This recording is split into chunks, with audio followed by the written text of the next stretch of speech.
ಓಂ ಶಾಂತಿ. ಎಲ್ಲರಿಗೂ ಒಳ್ಳೆಯದಾಗಲಿ. ನಾಗಸೃಷ್ಟಿ ತತ್ವ. ಸೃಷ್ಟಿಗೆ ಪ್ರತಿ ಸೃಷ್ಟಿ ಹೇಗೆ ಮಾಡೋದು ಅಥವಾ ಅದರ ರಹಸ್ಯ ಏನು?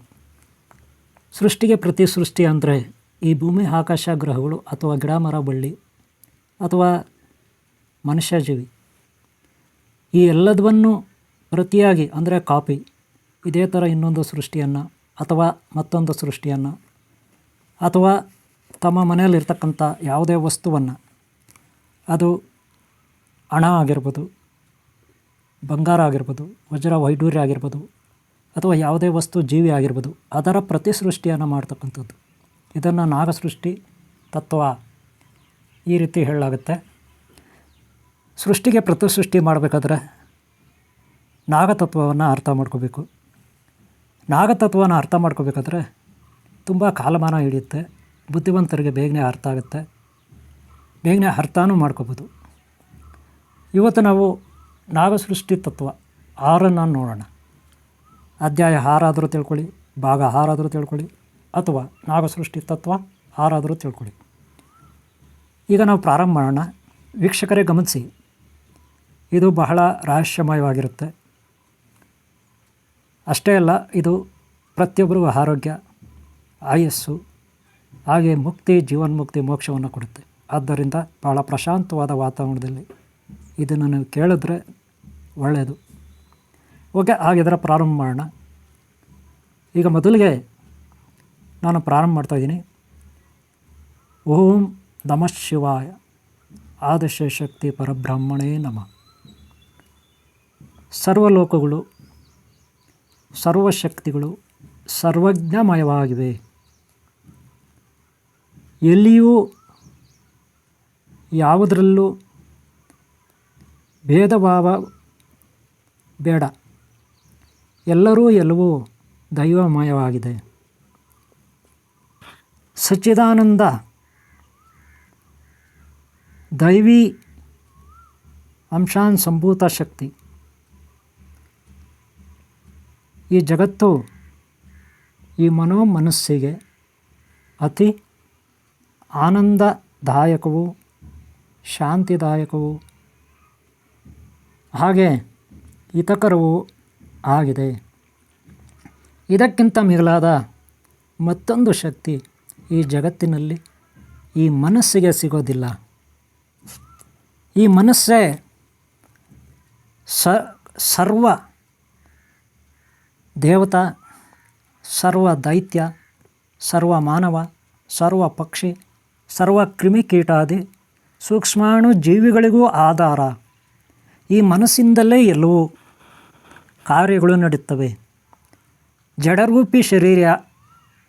ಜಡರೂಪಿ ಶರೀರದಲ್ಲಿ ಸೂಕ್ಷ್ಮರೂಪಿ ಶರೀರವಾಗಿಯೇ ಮನಸ್ಸಿದ್ದರೆ ಮಾತ್ರ ಅದು ಅಥವಾ ಆ ಶಕ್ತಿ ಸಂಚರಿಸಬಲ್ಲದು, ಕಾರ್ಯಗತವಾಗಬಹುದು. ಅಂದರೆ ಏನಪ್ಪ ಅಂದರೆ, ಇಲ್ಲಿ ಎಲ್ಲವೂ ಇದೆ. ಗ್ರಹ, ತಾರೆ, ನಕ್ಷತ್ರ, ಗಿಡ, ಮರ, ಬಳ್ಳಿ ಎಲ್ಲವೂ ಇದೆ. ಇವೆಲ್ಲವನ್ನು ನೋಡ್ತಕ್ಕಂಥದ್ದು ಯಾರು? ಇವೆಲ್ಲವೂ ಹೇಗೆ ಕಾಣಿಸ್ತಾ ಇದೆ ನಮಗೆ ಅಂದರೆ, ನಮ್ಮ ಮನಸ್ಸಿಂದ ನಾವು ಇದನ್ನು ಅರ್ಥ ಮಾಡ್ಕೋತೀವಿ. ಅದಕ್ಕೆ ಏನು ಸಹಾಯ ಮಾಡಬೇಕು ಮನಸ್ಸಿಗೆ? ಈ ಕಣ್ಣುಗಳು, ಈ ಕಿವಿಗಳು, ಇದೆಲ್ಲ ಪಂಚೇಂದ್ರಿಯಗಳು. ನಿಮಗೆ ಗೊತ್ತಿದೆಯೋ ಇಲ್ವೋ? ಪಂಚೇಂದ್ರಿಯಗಳು ಅಂದರೆ ಏನು ಗೊತ್ತಾ? ಕಣ್ಣುಗಳು ಒಂದು ಇಂದ್ರಿಯ, ಮೂಗು ವಾಸನೆ ನೋಡ್ತೀವಲ್ಲ ಅದು ಒಂದು ಇಂದ್ರಿಯ, ಹಾಗೆ ನಾಲ್ಗೆ ರುಚಿ ನೋಡ್ತೀವಲ್ಲ ಅದು ಒಂದು ಇಂದ್ರಿಯ, ಹಾಗೆ ಕಿವಿಗಳು ಕೇಳುತ್ತಲ್ಲ ಅದು ಒಂದು ಇಂದ್ರಿಯ, ಹಾಗೆ ನಮ್ಮ ಚರ್ಮ ಕೂಡ ಒಂದು ಇಂದ್ರಿಯ. ಹೇಗೆ ನಮ್ಮ ಚರ್ಮ ಇಂದ್ರಿಯ ಅಂದರೆ, ಈಗ ಚಳಿ ಆಗುತ್ತೆ, ಬಿಸಿ ಆಗುತ್ತೆ, ಅಥವಾ ಗಾಳಿ ಬೀಸುತ್ತೆ, ಗಾಳಿ ಓಡಾಡುತ್ತೆ, ಅಥವಾ ಯಾರೋ ಬರ್ತಾರೆ ಹತ್ರ, ಆವಾಗ ನಮ್ಮ ಚರ್ಮ ಗುರುತಿಸುತ್ತೆ ಅಲ್ವಾ? ಹೀಗೆ ಚರ್ಮ ಕೂಡ ಒಂದು ಇಂದ್ರಿಯ. ಪಂಚೇಂದ್ರಿಯಗಳು ಅಂದರೆ ಮೂಗು ವಾಸನೆ ನೋಡುತ್ತೆ, ನಾಲ್ಗೆ ರುಚಿ ನೋಡುತ್ತೆ, ಕಿವಿ ಏನನ್ನಾದರೂ ಸಂಗೀತ ಇನ್ನೊಂದು ಮತ್ತೊಂದು ಎಲ್ಲ ಕೇಳುತ್ತೆ, ಹಾಗೆ ನಮ್ಮ ಕಣ್ಣುಗಳು ಹೊರ ಜಗತ್ತನ್ನು ನೋಡುತ್ತೆ. ಇವೆಲ್ಲ ಪಂಚೇಂದ್ರಿಯಗಳು. ಇವೆಲ್ಲದೂ ಗೊತ್ತಾಗೋದು ಯಾವುದಕ್ಕೆ? ಮನಸ್ಸಿಗೆ. ನಮ್ಮ ಮನಸ್ಸಿದ್ರೆ ಮಾತ್ರ ಇದನ್ನೆಲ್ಲ ನೋಡಲಿಕ್ಕೆ ನಾವು ಸಾಧ್ಯ. ಇಲ್ಲದಿದ್ದರೆ ನಾವು ನೋಡಲಿಕ್ಕೆ ಯಾವತ್ತಿಗೂ ಸಾಧ್ಯ ಇಲ್ಲವೇ ಇಲ್ಲ. ಗೊತ್ತಾಯ್ತಲ್ಲ? ಇದು ಇದರ ಅರ್ಥ ಇರುತ್ತೆ. ಈಗ ಮುಂದಕ್ಕೆ ಹೋಗೋಣ. ಅದು ದೇವಲೋಕ ಇರಬಹುದು, ಪಾತಾಳ ಲೋಕ ಇರ್ಬೋದು, ಅಥವಾ ಭೂಲೋಕ ಇರ್ಬೋದು. ಒಂದು ಲೋಕವನ್ನು ಗುರ್ತಿಸುವ ಶಕ್ತಿಗೆ ಮನಸ್ಸು ಬೇಕು. ವಿಚಿತ್ರವೆಂದರೆ ಮನಸ್ಸಿಗೆ ಆ ಲೋಕದ ಅನುಭವವೇ ಆಧಾರ. ಅಂದರೆ ನಮ್ಮ ಮನಸ್ಸಿದೆಯಲ್ಲ, ಅದು ಎಲ್ಲವನ್ನೂ ನೋಡಿದರೆ ಮಾತ್ರ ಅದಕ್ಕೆ ಅರ್ಥ ಆಗುತ್ತೆ, ಇಲ್ಲಾಂದರೆ ಇಲ್ಲ. ನಾವು ಏನನ್ನು ನೋಡ್ತೀವೋ ಅದು ನಮ್ಮಲ್ಲಿರುತ್ತೆ, ನಮ್ಮ ಕನಸಿನಲ್ಲಿ ಬರುತ್ತೆ, ನಮ್ಮ ಮನಸ್ಸಿನಲ್ಲಿರುತ್ತೆ. ಸದಾ ನಮಗೆ ಅದು ಆಗಾಗ ಜ್ಞಾಪಕಕ್ಕೆ ಬರುತ್ತೆ. ಅದೇ ನಮ್ಮ ಮನಸ್ಸಿನಲ್ಲಿ ಯಾವುದನ್ನು ನಾವು ನೋಡಿಲ್ಲ, ಮನಸ್ಸಿನಲ್ಲಿ ಇಟ್ಕೊಂಡಿಲ್ಲ ಅಂದರೆ ಯಾವುದೂ ನಮ್ಮ ಹತ್ರ ಇರೋದಿಲ್ಲ. ಮನಸ್ಸಿನಲ್ಲಿ ಇಟ್ಕೊಂಡ್ರೆ ಮಾತ್ರ ಅದು ನಮ್ಮಲ್ಲಿರುತ್ತೆ. ಮನಸ್ಸಿನಲ್ಲಿ ಇಟ್ಕೊಂಡಿಲ್ಲ ಅಂದರೆ ನಿಮಗೆ ಯಾವುದೇ ಘಟನೆಗಳು ನಿಮ್ಮ ಹತ್ರ ಇರೋದಿಲ್ಲ. ಈಗ ಮುಂದಕ್ಕೆ ಹೋಗೋಣ. ಮನಸ್ಸು ಹುಟ್ಟುವುದೇ ಒಂದು ಪ್ರಕೃತಿಯಲ್ಲಿ. ಅದು ಯಾವುದೇ ಲೋಕದ ಪ್ರಕೃತಿ ಇರ್ಬೋದು. ಈಗ ನೋಡ್ರಿ, ಅದು ನಾಗಲೋಕ ಆಗಿರಲಿ, ಸ್ವರ್ಗಲೋಕ ಆಗಿರಲಿ, ವೈಕುಂಠ ಆಗಿರಲಿ, ಕೈಲಾಸ ಆಗಿರಲಿ. ಇವಾಗ ನಿಮ್ಗೆ ಗೊತ್ತಾ? ಅದು ಗೊತ್ತಿಲ್ಲ. ಅಲ್ಲಿ ಹೋಗಿ ನೋಡಿದ್ರಾ? ಇಲ್ಲ. ಅಲ್ಲಿ ನೀವು ಹೋಗಿಲ್ಲ, ನೋಡಿಲ್ಲ ಅಂದಮೇಲೆ ಅಲ್ಲಿ ಏನೇನಿದೆ ಅಂತ ಹೆಂಗೆ ಗೊತ್ತು ನಿಮಗೆ? ಯಾವುದೋ ಸಿನಿಮಾನಲ್ಲಿ ನೋಡಿರ್ತೀರ, ಯಾವುದೋ ಕಥೆನಲ್ಲಿ ನೋಡಿರ್ತೀರ, ಅಥವಾ ಇನ್ನೇಂದ್ರಲ್ಲೂ ನೀವು ತಿಳ್ಕೊಂಡಿರ್ತೀರ. ಅಷ್ಟೇ ಹೊರ್ತು ಅಲ್ಲೋಗಿ ನೋಡಿಲ್ಲ. ಅದೇ ನೋಡಿರಿ, ನೀವು ನಿಮ್ಮ ಜೀವನದಲ್ಲಿ ಚಿಕ್ಕ ಹುಡುಗರಿಂದ ಏನೆಲ್ಲ ನೋಡಿರ್ತೀರ, ನೀವು ಏನೆಲ್ಲ ಮಾಡಿರ್ತೀರ, ಹಾಗೆ ಯಾರ್ಯಾರು ನಿಮಗೆ ತೊಂದರೆ ಮಾಡಿರ್ತಾರೆ, ಯಾರ್ಯಾರು ಸಹಾಯ ಮಾಡಿರ್ತಾರೆ, ಇದೆಲ್ಲ ನಿಮ್ಮ ಅನುಭವದಲ್ಲಿರ್ತದೆ ಅಲ್ವಾ? ಆದರೆ ಇದು ಮಾತ್ರ ಅನುಭವದಲ್ಲಿರ್ತದೆ. ಯಾವುದೋ ಒಂದು ಹೊಸ ಸ್ಟೋರಿ, ಯಾವುದೋ ಒಂದು ಹೊಸ ಕತೆ, ಯಾವುದೋ ಒಂದು ಹೊಸ ಸ್ಥಳ, ಇದು ಯಾವುದೂ ನಿಮ್ಮ ಮನಸ್ಸಿನಲ್ಲಿರಲ್ಲ ಅಲ್ವಾ? ಯಾಕೆ ಇರಲ್ಲ ನಿಮ್ಮ ಮನಸ್ಸಿನಲ್ಲಿ? ಯಾಕೆ ನಿಮ್ಮ ಬ್ರೈನಲ್ಲಿ ಅದಿರಲ್ಲ ಅಂದರೆ ನೀವು ಅದನ್ನು ನೋಡಿಲ್ಲ. ಒಂದು ವೇಳೆ ನೋಡಿದರೂ ನಿಮ್ಮ ಮನಸ್ಸಿಗೆ ತಗೊಂಡಿಲ್ಲ. ಈಗ ಎಷ್ಟೋ ವೇಳೆ ಅವ್ರು ಯಾರೋ ಏನೋ ಮಾಡ್ತಾರೆ, ಏನೋ ಅಂತಾರೆ, ಏನೋ ಬೈತಾರೆ, ನೀವೇನು ಮಾಡ್ತೀರಾ? ಅದು ಮನಸ್ಸಿಗೆ ಹಚ್ಕೊಳ್ಳೋದಿಲ್ಲ. ನಮ್ಮ ಮನಸ್ಸಿಗೆ ಅದು ಬೇಡ ಬಿಡಪ್ಪ ಅಂತ ಅಲ್ಲೇ ಬಿಟ್ಬಿಡ್ತೀರ, ಮರ್ತೋಗ್ತೀರ. ಈ ಕಾರಣದಿಂದ ಅದು ನಮ್ಮ ಮನಸ್ಸಿನಲ್ಲಿ ಉಳ್ಕೊಳ್ಳೋದಿಲ್ಲ. ನಮ್ಮ ಮನಸ್ಸಿನಲ್ಲಿ ಉಳ್ಕೋಬೇಕಾದ್ರೆ ಅವರು ಏನೋ ಒಂದು ದೊಡ್ಡ ಸಹಾಯ ಮಾಡಿರಬೇಕು, ಇಲ್ಲ ಏನೋ ಒಂದು ದೊಡ್ಡ ಕಷ್ಟ ಕೊಟ್ಟಿರಬೇಕು, ಏನೋ ಒಂದು ಹಿಂಸೆ ಕೊಟ್ಟಿರಬೇಕು ಅಲ್ವಾ? ಹಾಗೆ ಯಾರಾದರೂ ಹಿಂಸೆ ಕೊಟ್ಟಾಗ, ಯಾರಾದರೂ ಕಷ್ಟ ಕೊಟ್ಟಾಗ, ಯಾರಾದರೂ ಸಹಾಯ ಮಾಡಿದಾಗ, ಅಥವಾ ಏನೋ ಒಂದು ಒಳ್ಳೆಯ ಊಟವನ್ನು ನಿಮಗೆ ಬಡಿಸಿದಾಗ ಅದು ನಿಮ್ಮಲ್ಲಿ ಶಾಶ್ವತವಾಗಿ ಉಳ್ಕೊಬಿಡುತ್ತೆ.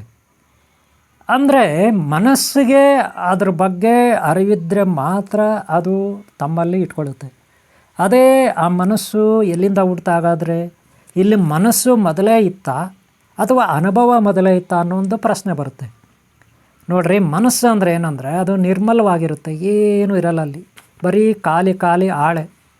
ಆ ಹಾಳೆನಲ್ಲಿ ಯಾವುದೋ ಒಂದು ಘಟನೆ ನಿಮ್ಮ ಜೀವನದಲ್ಲಿ ನಡೀತಲ್ಲ, ಅದು ಬಂದು ರೆಕಾರ್ಡ್ ಆಗಿ ಕೂತ್ಕೊಳ್ಳುತ್ತೆ, ಹಾಳೆನಲ್ಲಿ ಮುದ್ರಣ ಆಗುತ್ತೆ. ನೀವು ಯಾವ ರೀತಿ ಬರೀತೀರ ಪೆನ್ನಲ್ಲಿ, ಆ ಖಾಲಿ ಹಾಳೆನಲ್ಲಿ, ಆ ರೀತಿ ಈ ಮನಸ್ಸು ಹಾಗೇನೆ. ಈ ಮನಸ್ಸು ಶುದ್ಧವಾಗಿರುತ್ತೆ, ಅಲ್ಲಿ ಏನೂ ಇರೋದಿಲ್ಲ. ಅದು ನಾನು ಆಗಲೇ ಹೇಳ್ದೆ, ಕೈಲಾಸದಲ್ಲಿ ಹೋಗಿ ನೀವು ನೋಡಿದರೆ ಮಾತ್ರ ನಿಮಗೆ ಗೊತ್ತಾಗುತ್ತೆ ಅಲ್ಲಿ ಎಲ್ಲ ಇದೆ, ಅದು ರೆಕಾರ್ಡ್ ಆಗುತ್ತೆ ನಿಮ್ಮ ಬುರುಡೆನಲ್ಲಿ, ಇಲ್ಲಾಂದರೆ ಇಲ್ಲ. ಅದೇ ವೈಕುಂಠಕ್ಕೆ ಹೋದರೆ ಅದು ನಿಮ್ಮ ಬುರುಡೆನಲ್ಲಿ ಮೆಮ್ರಿ ಕಾರ್ಡಲ್ಲಿ ರೆಕಾರ್ಡ್ ಆಗುತ್ತೆ. ಹಾಗೆ ಬ್ರಹ್ಮಲೋಕ ಹೋಗಿದ್ರೆ ಅಲ್ಲಿ ಏನೇನು ನೋಡಿದ್ರಿ, ಏನೇನು ಆಟ ಆಡಿದ್ರಿ, ಏನೇನು ತಿಂದ್ರಿ ಕುಡಿದ್ರಿ, ಅದು ನಿಮ್ಮ ಬುರುಡೆನಲ್ಲಿ ರೆಕಾರ್ಡ್ ಆಗುತ್ತೆ. ಅಂದರೆ ನೀವು ನೋಡಬೇಕು, ಮನಸ್ಸಿಂದ ನೋಡಬೇಕು. ಮನಸ್ಸಿಂದ ನೋಡಲಿಲ್ಲ ಅಂದರೆ ಯಾವುದು ನಿಮ್ಮ ತಲೆಯಲ್ಲಿ ಬಂದು ಯಾವುದು ಸೇರಿಕೊಳ್ಳಲ್ಲ, ಅದಷ್ಟು ಕತೆ ಬಂದು ಅಲ್ವಾ? ಅಂದರೆ ಹಂಗಾದ್ರೆ ಏನು? ಮನಸ್ಸು ಎಲ್ಲಿಂದ ಬರುತ್ತೆ? ಮನಸ್ಸು ಎಲ್ಲಿಂದನೂ ಬರಲ್ಲ, ಅದೇನೂ ಅಲ್ಲವೇ ಅಲ್ಲ. ಅದೊಂದು ಕನ್ನಡಿ ಇದ್ದಾಗೆ. ಕನ್ನಡಿ ನಿಮ್ಮ ಮನೇಲಿ ಕನ್ನಡಿ ಆಗಿರುತ್ತೆ ಹಾಗೆ ನಿಮ್ಮ ಮನೇಲಿ ಖಾಲಿ ಪುಸ್ತಕ ಹೆಂಗಿದೆ ಹಂಗೇ. ಆದರೆ ನೀವು ಹೋಗಿ ಅಲ್ಲಿ ನೋಡಿದಾಗ, ಅನುಭವಿಸಿದಾಗ ಅಲ್ಲಿನ ಘಟನೆಗಳು ಮುದ್ರಣ ಆಗ್ತವೆ ಮನಸ್ಸಿನಲ್ಲಿ. ಆಗ ನಿಮ್ಮ ಮನಸ್ಸು ಬೆಳೀತಾ ಹೋಗುತ್ತೆ, ಅನುಭವ ದೊಡ್ಡದಾಗ್ತಾ ಹೋಗುತ್ತೆ. ಅದನ್ನು ಮತ್ತೆ ಆಗಾಗ ಈಚೆಗೆ ಆಗ್ತದೆ. ಮೆಮ್ರಿ ಕಾರ್ಡರ್ ಇರೋದು ಹಾಗೆ ಈಚೆ ಬರುತ್ತೆ ಹಾಗೆ. ಹೀಗೆ ಈ ಮನಸ್ಸು ನಮ್ಮದು ಅಲ್ಲವೇ ಅಲ್ಲ. ಅದು ಮನಸ್ಸು ಅಂದರೆ ಅನುಭವಗಳು. ಮನುಷ್ಯನ ಅನುಭವಗಳನ್ನು ಮನಸ್ಸು ಅಂತ ನಾವು ಕರಿತೀವಿ. ಮನುಷ್ಯನ ಅನುಭವಗಳನ್ನು ನಾವು ಮನಸ್ಸು, ಒಂದು ಪ್ರಾಣಿ ಜೀವಿಯ ಅನುಭವವನ್ನು ನಾವು ಮನಸ್ಸು ಅಂತ ಕರಿತೀವಿ. ಈಗ ಗೊತ್ತಾಯ್ತಲ್ಲ? ಯಾವುದೇ ಲೋಕದಲ್ಲಿ ಹೋಗಿ, ಎಲ್ಲೇ ಹೋಗಿ, ಅಲ್ಲಿಂದ ನಮಗೇನು ಮೊದಲು ಗೊತ್ತಿರಲ್ಲ, ಆಮೇಲೆ ಗೊತ್ತಾಗುತ್ತೆ ಅಂದ್ರೆ ಅರ್ಥ ಅಲ್ಲಿ ನಡೀತಕ್ಕಂಥ ಘಟನೆಗಳನ್ನು ಈ ಕಣ್ಣುಗಳು ನೋಡ್ತವೆ, ಈ ಮೂಗು ವಾಸನೆ ಅಳೆಯುತ್ತೆ, ಕಿವಿಗಳು ಕೇಳುತ್ತೆ, ನಾಲಿಗೆ ರುಚಿ ನೋಡುತ್ತೆ, ಚರ್ಮ ಅಲ್ಲಿಂದ ವಾತಾವರಣವನ್ನು ನೋಡುತ್ತೆ. ಅದು ನಮ್ಮಲ್ಲಿ ರೆಕಾರ್ಡ್ ಆಗುತ್ತೆ. ಆಗ ನಮ್ಮ ಮನಸ್ಸು ಅಂತ ಅಂದ್ಕೊತೀವಿ, ಯಾವುದು ಬೇಕು ಯಾವುದು ಬೇಡ, ಯಾವುದು ಬೇಡ ಯಾವುದು ಬೇಕು ಅಂತ. ಇಂಥ ಒಂದು ಮನಸ್ಸು ಈ ಪ್ರಕೃತಿ, ಅದು ನಮ್ಮದಲ್ಲ. ಅಂದರೆ ಪ್ರಕೃತಿಯಿಂದ ಅದು ಬರುತ್ತೆ, ಅನುಭವಗಳ ಮೂಲಕ ಅದು ನಮ್ಮಲ್ಲಿ ಬೆಳೆಯುತ್ತಾ ಹೋಗುತ್ತೆ. ಮನಸ್ಸು ದಿನೇ ದಿನೇ ಅನುಭವಗಳ ಮೂಲಕ ಅದು ಬೆಳೆಯುತ್ತಾ ಹೋಗುತ್ತೆ ಹೊರತು ಇಲ್ಲಿ ಮನಸ್ಸು ಅನ್ನೋದು ನಮ್ಮದಲ್ಲ. ಇದು ಕೇವಲ ಜಡರೂಪಿ ಶರೀರ, ಅದರಲ್ಲಿ ಅಂತರ್ಗತವಾಗಿರೋದು ಮನಸ್ಸು. ಈ ಮನಸ್ಸು ಪ್ರಕೃತಿಯದು. ಈಗ ಗೊತ್ತಾಯ್ತಲ್ಲ? ಅಂದರೆ ಈ ಮನಸ್ಸು ಪ್ರಕೃತಿಯದು. ಮೊದಲು ಯಾವುದೂ ಇರೋದಿಲ್ಲ, ಏನೂ ಇರೋದಿಲ್ಲ. ಆಮೇಲೆ ಎಲ್ಲವನ್ನೂ ಅದು ತಿಳ್ಕೊಡುತ್ತೆ. ಕಷ್ಟ ಸುಖ ಇನ್ನೊಂದು ಮತ್ತೊಂದು ಅದು ಇದು ಅಂತ ಪಂಚೇಂದ್ರಗಳ ಮೂಲಕ. ಅಂದರೆ ಮನಸ್ಸು ಬೆಳೀತಾ ಹೋಗುತ್ತೆ ಅಷ್ಟೇ ಹೊರತು ಆ ಮನಸ್ಸಿನಲ್ಲಿ ಅನುಭವಗಳು ಬೆಳೀತಾ ಹೋಗ್ತವೆ. ಮನಸ್ಸು ಹಾಗೇ ಇರ್ತದೆ. ಚಿಕ್ಕವ್ರ ಮನಸ್ಸು ಒಂದೇ, ದೊಡ್ಡವ್ರ ಮನಸ್ಸು ಒಂದೇ. ಈಗ ನೋಡಿ, ಎಷ್ಟೋ ಜನಕ್ಕೆ ವಯಸ್ಸಾಗಿರ್ತದೆ, ಮುದುಕಿಯರಾಗಿರ್ತಾರೆ. ಆದರೂ ಯಾರೋ ಒಬ್ಬ ಚಿಕ್ಕ ವಯಸ್ಸು ಹುಡುಗನ್ನ ಒಬ್ಬ ಮುದುಕೆ ಮದುವೆ ಮಾಡ್ಕೊಳ್ತಾಳೆ. ಹಾಗೆ ಒಬ್ಬ ಮುದುಕ 100 ವರ್ಷ ಮುದುಕ, 100ಕ್ಕೆ ಮೇಲೆ ಇರೋ ಮುದುಕ ಯಾವುದೋ 16-17 ವರ್ಷ ಹುಡುಗಿನ ಮದುವೆ ಮಾಡ್ಕೊಳ್ತಾನೆ. ಇವೆಲ್ಲ ನೀವು ಕೇಳಿರ್ಬೋದು. ಇದೆಲ್ಲ ಏನು? ಮನಸ್ಸಿಗೆ ಆಯುಸ್ಸಿಲ್ಲ, ವಯಸ್ಸಾಗಲ್ಲ. ಚಿಕ್ಕವರಾಗಲಿ ದೊಡ್ಡವರಾಗಲಿ ಒಂದೇ ಥರ ಮನಸ್ಸಿರುತ್ತೆ. ಅದರ ವಯಸ್ಸಾಗೋದು, ಆಯುಸ್ ಮುಗಿಯೋದು ಶರೀರಕ್ಕೆ, ಭೌತಿಕ ಶರೀರಕ್ಕೆ. ಈಗ ಗೊತ್ತಾಯ್ತಲ್ಲ? ಮನಸ್ಸು ಯಾವಾಗೂ ಒಂದೇ ಇದರಲ್ಲಿರುತ್ತೆ. ಅದಕ್ಕೆ ಯಾವತ್ತೂ ಆಯುಸ್ಸಿಲ್ಲ. ಏನಿದ್ರೂ ಅನುಭವಗಳನ್ನು ಅನುಭವಿಸ್ತಾ ಹೋಗುತ್ತೆ ಅಷ್ಟೇ. ಒಂದು ರೆಕಾರ್ಡ್ ಇರುತ್ತೆ, ಮೆಮೊರಿ ಕಾರ್ಡ್ ಅಂತ ತಲೆಯಲ್ಲಿ. ಅದನ್ನು ಈ ಮನಸ್ಸು ಗಮನಿಸ್ತಾ ಇರುತ್ತೆ. ಅದರಲ್ಲಿ ಶೀತೋಷ್ಣ ಧರ್ಮ, ಒಳ್ಳೆಯದು ಕೆಟ್ಟದ್ದು, ಸುಖ ದುಃಖ ಅದನ್ನು ಅನುಭವಿಸ್ತಾ ಇರುತ್ತೆ. ಇದೆಲ್ಲವನ್ನು ನೋಡ್ತಕ್ಕಂಥದ್ದು, ಅನುಭವಿಸ್ತಕ್ಕಂಥದ್ದು ಈ ಶರೀರದಲ್ಲಿರುವ ಜೀವಾತ್ಮನು. ಗೊತ್ತಾಯ್ತಲ್ಲ? ಇಷ್ಟು ಇಲ್ಲಿಗೆ ಮುಗಿಸ್ತಾ ಇದ್ದೀನಿ ವೀಕ್ಷಕರೇ. ಮುಂದಿನ ಭಾಗವನ್ನು ತಪ್ಪದೇ ನೋಡಿ. ಈ ಭಾಗವನ್ನು ಇಲ್ಲಿ ಮುಗಿಸ್ತಾ ಇದ್ದೀನಿ. ಹಾಗೆ ಹಿಂದಿನ ಭಾಗಗಳನ್ನ ನೋಡಿ. ನಿಮ್ಮೆಲ್ಲರೂ ಒಳ್ಳೆಯದಾಗಲಿ. ಬ್ರಹ್ಮಜ್ಞಾನ, ಬ್ರಹ್ಮರಹಸ್ಯ, ಈ ಸೃಷ್ಟಿ ಸ್ಥಿತಿ ಲಯ, ಸೃಷ್ಟಿಗೆ ಆಧಾರಭೂತ ಶಕ್ತಿ, ಸರ್ವಂತರಾಮಿ ಓಂ ಶ್ರೀ ಆದಿಶಯ ಶಕ್ತಿ ಪರಬ್ರಾಹ್ಮಣೇ ನಮಃ. ಓಂ ನಮಃ ಶಿವಾಯ. ಓಂ ಆದಿಶಯ ಶಕ್ತಿ ಪರಬ್ರಾಹ್ಮಣೇ ನಮಃ. ಇದನ್ನು ಎಲ್ಲರೂ ಅರ್ಥ ಮಾಡಿಕೊಂಡು ಸಾಗಬೇಕು. ಹಾಗೆ ಈ ವಿಡಿಯೋ ನಿಮ್ಗೆ ಇಷ್ಟ ಆದರೆ ಒಂದು ಲೈಕ್ ಮಾಡಿ.